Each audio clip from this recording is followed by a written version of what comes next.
देख रहे हैं 24 ND मीडिया। यहाँ होगी उसी की बात जो खबर होगी सच के साथ।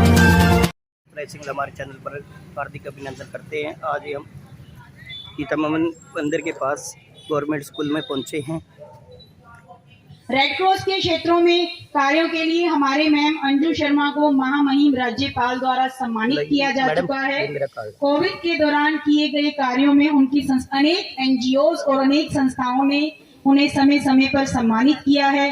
हर साल 15 अगस्त और 26 जनवरी को वो जिला प्रशासन द्वारा सम्मानित होती हैं। इसी कड़ी में वो अब तक 6 बार सम्मानित हो चुकी हैं। इस वर्ष भी श्रम और रोजगार राज्य मंत्री श्री अनूप धानक द्वारा पढ़ने की और चेष्टा करूं तो इसकी गाथा जो है वो खत्म नहीं होगी। लेकिन एक बात पर मैं इंसिस्ट करना चाहूंगी कि हमारा स्कूल जो है वो हीरा है और हमारे स्कूल में जो लड़कियां पढ़ती हैं वो सारी हीरे की खान है, गुणों की खान है। हमें सिर्फ उनमें से जो एक्स्ट्रा वो है उनका थोड़ा सा जो हर बच्चे में एडोलेसेंस एज में होता है उसको हमने शेड करना है। और हमारी हर बच्ची जो है वो तराशी हुई मूर्ति है, जैसे परमात्मा की मूर्ति होती है। हर फील्ड में, चाहे वो एजुकेशन है, चाहे वो स्पोर्ट्स है, चाहे वो डांस है, चाहे वो आर्ट्स है, चाहे वो फाइन आर्ट्स है, चाहे वो वॉलंटियर सर्विसेज हैं। वॉलंटियर सर्विसेज में तो हमारी गर्ल्स का कहना ही कुछ नहीं है, इतना लाजवाब काम वो करती हैं। तो ये सब प्रधानाचार्य जी की गाइडेंस है, हमारे वरिष्ठ सीनियर टीचर्स और लेक्चरर्स का अथक प्रयास है, अथक परिश्रम है। और सबसे बड़ी बात हमारी जो छात्राएं हैं उनकी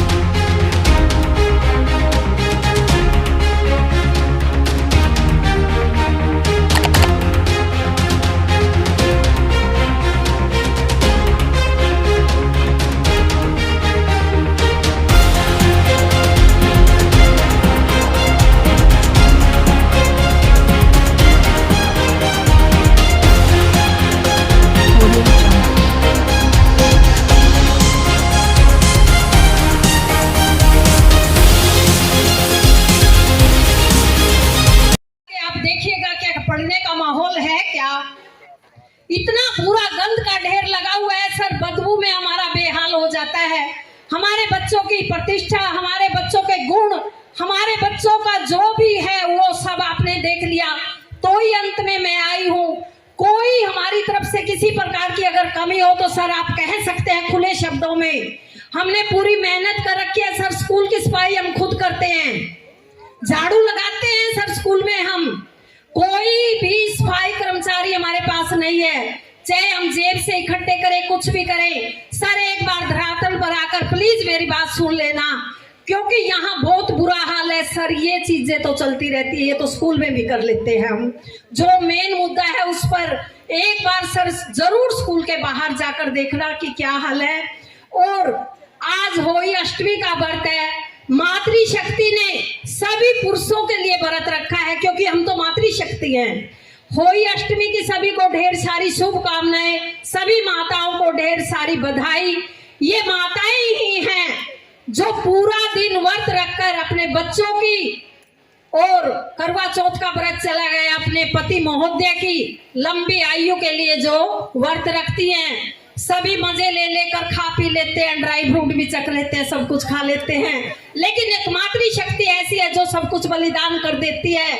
बड़ी स्पष्ट वक्ता हूं मैं, और मैं ये भी बताना चाहती हूँ कि मातृशक्ति का प्रेम, प्यार ये कहीं मिलता नहीं है। ये तो केवल जिस पेट से हम पैदा हुए हैं वहीं से मिलता है। लोग कहते हैं कि मैंने माँ की सेवा नहीं की, मैंने जागरण करा दिया और मैं तो पार उतर गया। नहीं, ये एक बहुत बड़ी भूल है। और इसी के साथ जुड़ती हुई मैं 2 लाइनें भी कहना चाहूंगी कि माँ जो है वही सब कुछ है। क्यों करता है मोल दुआओं का, कहीं बिकता नहीं रे दिल माओ का। क्यों करता है मोल दुआओं का, कहीं बिकता नहीं रे दिल माओ का।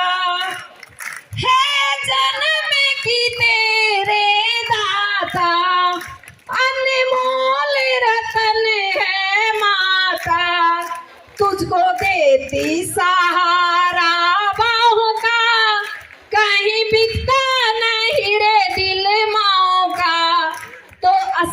जागरण असली सेवा अपने माता पिता की है, तो मैं तो केवल यही कहने के लिए आई थी। बोल के गए उन शब्दों से सर का व्यवहार साफ झलकता है। सर कैसे व्यवहार के मालिक हैं, जिनके काम बोलते हैं कोई आवाज नहीं होती, उनकी शख्सियत किसी परिचय की मोहताज नहीं होती। एक बार जोरदार तालियों के साथ सर का स्वागत करेंगे, धन्यवाद करेंगे, जिन्होंने इतने प्रेरणा भरे शब्द, अपनी अमूल्य वाणी और अनमोल मार्गदर्शन हमारे सामने रखा। बहुत बहुत धन्यवाद सर, शुक्रिया सर। अब मैं मंच पर आमंत्रित करना चाहूंगी ऐसे व्यक्तित्व को। दो पंक्तियां ऐसे लोगों के नाम जमाने में सदा रहेंगे, ऐसे लोगों के नाम जमाने में सदा रहेंगे जो खुद को जनता का यानी आम जन का और आम जनों को खुदा कहेंगे। विशिष्ट अतिथि हमारे अभी हम एक ऐसे व्यक्तित्व को मंच पर आमंत्रित कर रहे हैं जिन्होंने यहाँ आकर हमारे इस दिन को भाग्य दिया, हमारे इस प्रांगण को रोशन किया। यदि बात करें समाज कल्याण की, तो ये समाज कल्याण के कार्यों में बढ़ चढ़कर हिस्सा लेते हैं, ये समाज सेवा के लिए हमेशा तत्पर रहते हैं।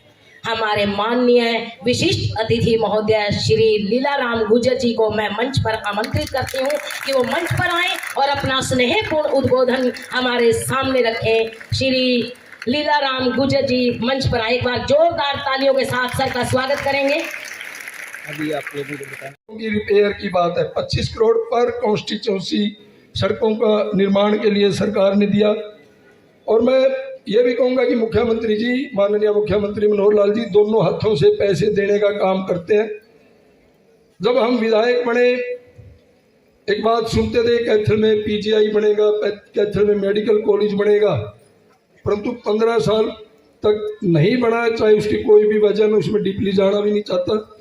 जब मैंने माननीय मुख्यमंत्री मनोहर लाल जी से बात की कि मुख्यमंत्री जी, हमारा कैथल हल्का ऐसी जगह पर है कि अगर कोई सीरियस पेशेंट, कोई मरीज हो, उसको ले जाकर के हमें या तो रोहतक जाना पड़ता है, या चंडीगढ़ जाना पड़ता है, या पटियाला जाना पड़ता है, जो 80 और 100 किलोमीटर से कोई कम नहीं। कैथल में एक मेडिकल कॉलेज दें। कैथल की जनता पर ये आप उनकी मांग है, उनको सुनने का काम करें।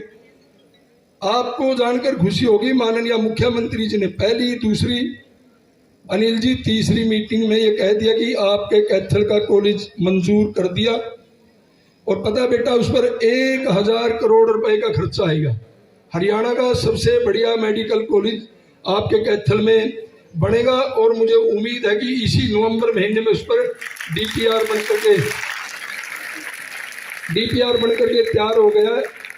और मुकेश जैन जी, उस पर नवंबर में, दिसंबर में काम शुरू हो जाएगा। ये कैथल के लिए एक बहुत बड़ा तोहफा है, जिसमें कहता हूँ कि हजारों बच्चों को रोजगार मिलेगा। तो ये कैथल के लिए मुख्यमंत्री जी की बहुत बड़ी उपलब्धि है। आज हरियाणा प्रदेश में आपकी अपनी सरकार है, केंद्र में आपकी अपनी सरकार है। ये मैं प्रिंसिपल साहब से कहूँगा, उन्होंने डॉक्यूमेंट तैयार भी करवाए हैं।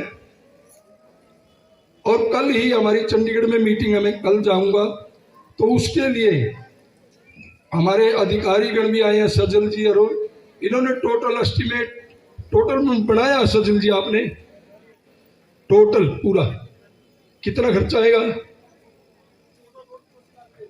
14 करोड़ 85 लाख रुपए आएगा। और मुझे उम्मीद है, मैं कल माननीय मुख्यमंत्री से मिल करके, चाहे जितना भी पैसा आएगा, चाहे 14 करोड़ लगे, चाहे 15 लगे, वह आपका भव्य बिल्डिंग, भव्य स्कूल बनाने का काम सरकार से, माननीय मुख्यमंत्री जी से करवाने का हम काम करेंगे।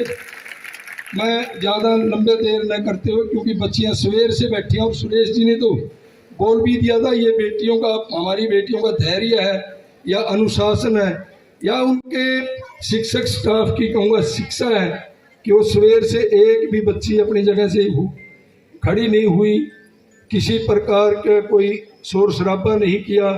मैं बच्चियों को बहुत बहुत बधाई देता हूं दोबारा से। और मैं अपनी तरफ से ये भी कहूँगा, जहाँ स्कूल के चाहे 14-15 करोड़ है, कुछ भी है, वो सरकार देने का काम करेगी।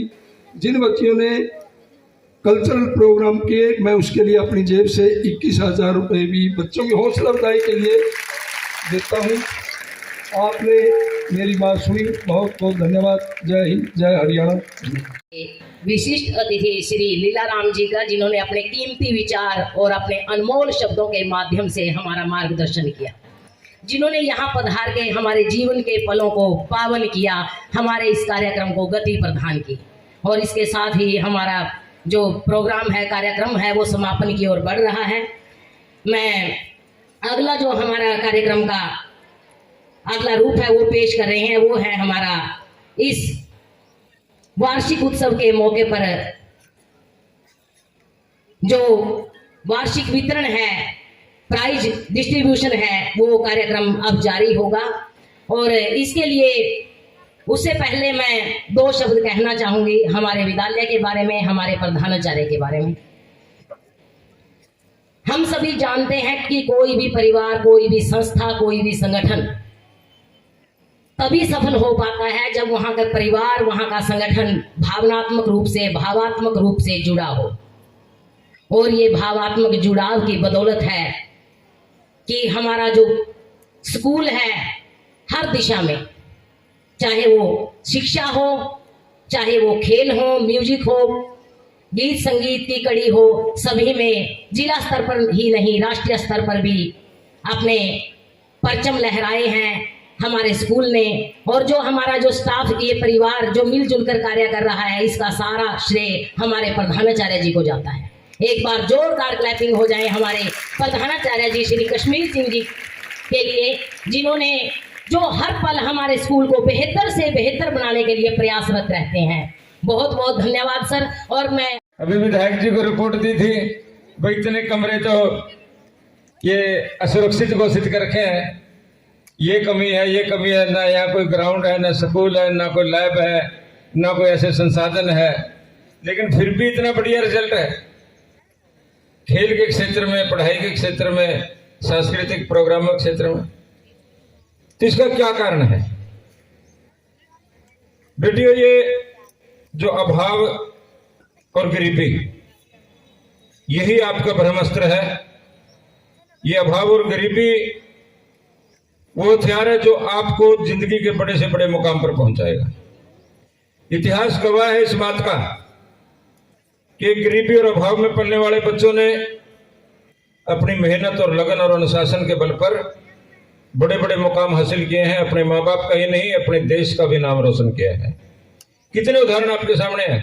नरेंद्र मोदी जी बचपन में चाय बेचते थे ना, एक पहले राष्ट्रपति हुए अब्दुल कलाम जी बचपन में अखबार बेचा था उन्होंने। अमेरिका के भी एक राष्ट्रपति हुए थे अब्राहम लिंकन, सड़क पे पढ़ते थे स्ट्रीट लैंप के नीचे बैठ करके। तो ये जरूरी नहीं है कि कॉन्वेंट स्कूल में पढ़ने वाले बच्चे, गाड़ियों में चलने वाले बच्चे, बर्गर और पिज्जा खाने वाले बच्चे वही जिंदगी में बड़ी तरक्की करते हैं, वही आईएएस और आईपीएस बनते हैं। नहीं, ये हमारी देसी बेटियां जो घर में सूखी रोटी खा कर आती हैं, बाजरे की रोटी खाती हैं, दलिया खाती हैं, ये अपनी मेहनत और लगन के बल पर आईएएस भी बनेंगी, आईपीएस भी बनेंगी और प्रशासनिक अधिकारी भी बनेंगी और बहुत से बड़े साइंटिस्ट भी बनेगी। कल्पना चावला भी बनेगी, झांसी की रानी भी बनेगी। और इस जो परिणाम आ रहा है इसके लिए मैं पूरी बधाई टीचिंग स्टाफ को देना चाहूँगा। यहाँ के जितनी भी अध्यापिकाएं हैं जो इन बच्चियों को पढ़ाने का कार्य कर रही हैं, मैं समझता हूँ वो इस पढ़ाने के कार्य को अपनी नौकरी नहीं समझती हैं, वो नौकरी नहीं कर रही, वो एक अपनी ऐसी परमात्मा का आदेश मान रही हैं, परमात्मा के हुक्म का पालन कर रही हैं कि आपने इन बच्चियों को पढ़ा लिखा करके देश का नाम रोशन करने योग्य ऊंची मंजिल पर पहुंचाना है। तो ज़्यादा न बोलते हुए, अभी कुछ समस्याओं की बात आई, कृष्णा शर्मा जी मैडम ने कहा, तो इस बात में सही है। मैं कई बार यहाँ से निकलता हूँ और कई बार बड़ा दुख होता था क्योंकि अभी थोड़े टाइम हुए, बाकी का अभी समझने और पढ़ने में लग गया। ये जो पॉइंट यहाँ पर है, रात को जो अंदर बाजार है ना, दिन जो अंदर बाजार है, रात को तो सफाई हो जाती है, लेकिन सुबह सुबह तालियां हो जाएं। क्लैपिंग के साथ सरकार धन्यवाद करें। खबरों से जुड़ी हर अपडेट जानने के लिए हमारे चैनल को लाइक करें, सब्सक्राइब करें और ज़्यादा से ज़्यादा शेयर करें।